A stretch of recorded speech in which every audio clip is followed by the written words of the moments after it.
From November 14th to 21st, we're inviting you to join us for a powerful trip to Ghana.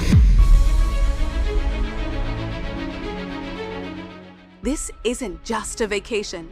This is a chance to walk through the same places where many of our people were captured, held, and shipped off into slavery. So don't wait. Secure your spot today. We're making history by walking through it. Will you be with us?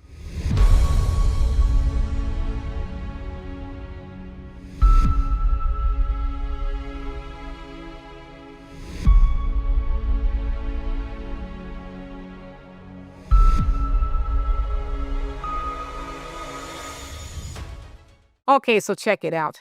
You guys have heard a lot about the Trump administration going after colleges and universities due to their DEI programs and things like that.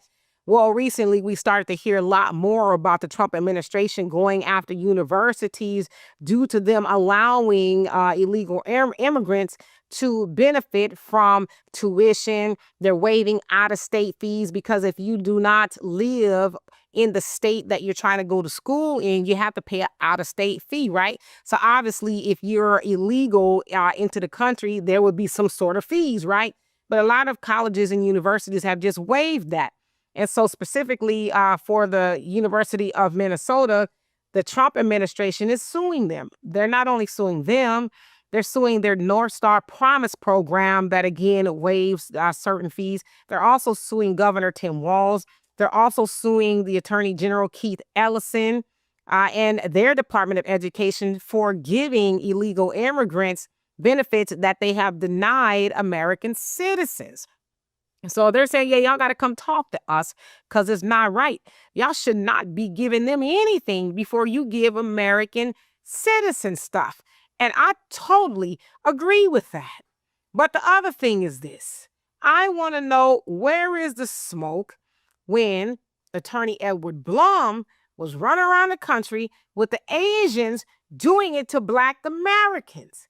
Everybody's all up in arms about what's being done to illegal immigrants, but there wasn't a whole lot of nothing for what they were doing to Black Americans. Now, of course, you heard some people, say things about it, but they weren't all hot under the collar about it.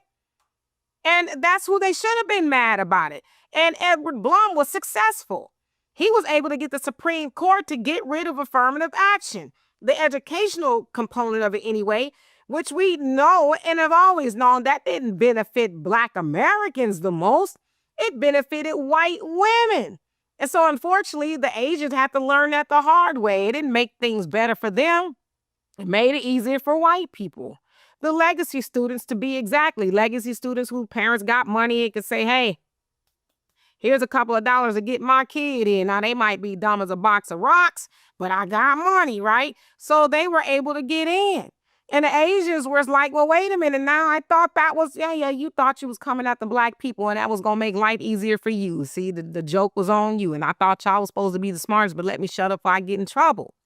So again, you have people who are really upset about the immigrants not being able to benefit from these, awesome programs and waiving their tuitions and stuff. But they weren't as mad when Black people were getting targeted. They weren't mad when the Freedom or the Fearless Fund, I think it's called, that was started by Black women. Keisha Knight Pulliam was one of them. They weren't mad when Edward Blum went after that and said, oh, well, they can't give scholarships to Black people because they're discriminated against Asians. Asians tried to apply and they weren't able to get. Nobody was mad like that about that. So again, I want to know, what's different? Are we less special as Black Americans than the immigrants are? When Black Americans are taxpayers and we're citizens, are we less special? I'm just asking. Anyway, y'all let me know what you think of that. And for more insightful